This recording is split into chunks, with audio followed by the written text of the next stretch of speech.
All right, hello everyone. So I ended up playing Black Blue for the pre-release Core 2020, and if you haven't seen my breakdown, go ahead and check that out. This is all the cards I chose not to play and why I chose that. So Blue Black, I had a ton of fixing though to get into green. Right, two Gifts of Paradise plus the Temple of Mystery, so I could have easily gone into green if I wanted to. But let's take a look at the rest of the green cards I had. All right, so these were the green cards that I pulled. Nothing terribly exciting, right? Like, we kind of had the beginnings of something good here. Got a nice full Greenwood Sentinel. I mean, card's okay as far as limited play is concerned. It's a nice kind of bear with upside. I had two Leafkin Druids, right? So got some good ramp going. Got a Barkhide Troll, which, is a 3/3 for 2 mana, well, 2 green, that loses a counter to give it hexproof. So, like, those were kind of decent 2s, right? Decent 2 drops. We had the Ferocious Pup, which is not a bad one. Thrashing Brontodon, also not too bad. But then we got into Blightwood Tracker, okay. Thicket Crasher, not bad. I didn't really have any elementals, so the second line of text there, other elementals you control have trample, didn't matter too much. And then we had Wolfkin Bond, which again, not bad, but not terribly exciting. Overcome, which is a great finisher, but in my blue-black deck, I didn't really have that many beefy ground creatures. I had a lot of good flyers. I was just relying on that. And then I got this guy, which is just a nice, big, beefy 7/7 for 6 mana. I played against an opponent who got that down and just promptly murdered it. So he felt pretty sad about that. So overall, my green just wasn't strong enough to pull me into that color. I mean, I would have to be kind of base green in order to use all of the fixing that I got, right? Because I want to be able to cast these Gift of Paradise and Leafkin Druid. Taps for green, it doesn't tap for any color. So I just decided that my green wasn't strong enough to pull me away from black and blue and make my deck a little bit more inconsistent by adding a third color. Not to mention, the cards that I would really like to play in green would be, Barkhide Troll, Vorst's Claw, and Overcome, which are both double green, which makes them even harder to splash. Oh, and Thrashing Brontodon. So overall, it just wasn't really worth it for me. Cover my multicolored cards real quick. This guy, of course, is great, but I wasn't in green and wasn't in white, so this was a no-go for me. And then I got one of the special edition 2/3 Corpse Knights, which, remember, this one is actually a 2/2. That 2/3 is a misprint, so keep an eye out for that. Didn't really want to splash white for this, just didn't seem like it would be worth it. For colorless cards, I had Anvil Rot Raptor, which just seemed like kind of too expensive for what I needed.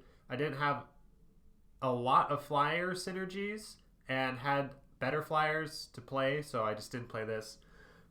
And then 2 Stone Golems, which would have been fine kind of filler cards if I didn't have anything at the 5-drop slot. Considering I pulled 2 of the Boreal Elemental birds, that just seemed like a better 5-drop than this 4/4 on the ground.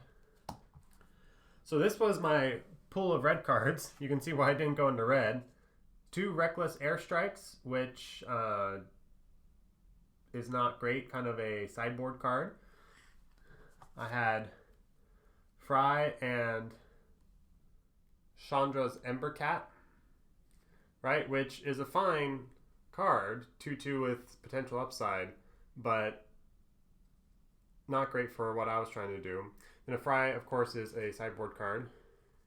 Then I had Chandra Spitfire, which maybe was splashable because I had a lot of flying creatures and flying is pretty good overall, but nothing to really trigger that second bit where it can get +3/+0 until end of turn.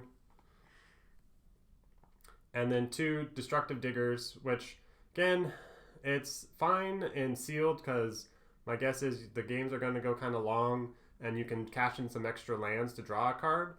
but the overall rate is not great. So not a whole lot in red. And I think it's worth mentioning that this is the only black card that I ended up not playing.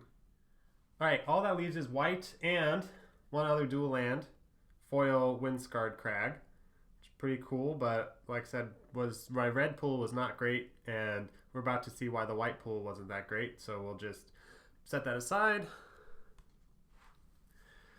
And let's just take a quick creature count, right? I have 1, 2, and 3 and 4, which are not shown, which were 2 of the angel that gains you 4 life, like Dawning Angel or something like that. I gave those to my brother-in-law, who came to the pre-release with me, as his deck had some life gain synergies, and he wanted to keep it after the event and work on it a little bit. So after the pre-release, I went ahead and gave him those 2 angels to kind of help him along. So that wasn't enough to really pull me into white. I mean, 2 disenchants would have been good against some of the, like a pacifism or something, but they're kind of very situational. Angelic Gift might have been good if I had some more flying synergies. And then Eternal Isolation. This one would have been really nice, but I mean, it's also, again, situational. I didn't have the tokens to do like anything with Inspired Charge, really get that happening. Plus double white would be hard to splash for. God's Willing was another exciting one, but I mean, not going to be game ending or backbreaking or anything when I play it. So yeah, there just wasn't anything too exciting in white. Probably that angel that I mentioned before, which isn't pictured, would have been one of the best white cards that I had. And if that's the case, like, I'm really not in that good of a place for white. And the final card I wanted to show you is in place of the card that I traded for. So, Lilliana Vess, obviously not in this core set, but I drew a Kethis, the Hidden Hand, and there was a kid there who really wanted it and was going to trade me his foil Echo of Eons card for it because he wanted it so badly. And I said, I don't think I can trade you this card for a card that's valued at like $60. So I flipped through, I found this Lilliana, asked if he'd be willing to let go of that, and right now they're pretty close in price, at least closer than $60 for Echo of Eons. So yeah, so I managed to trade for this, which I'm pretty happy about. I've been looking to get this card for a little while, and now I was able to just make a trade for it. So that's all fun. All right, thank you for watching. I hope you learned something, and we'll catch up next time.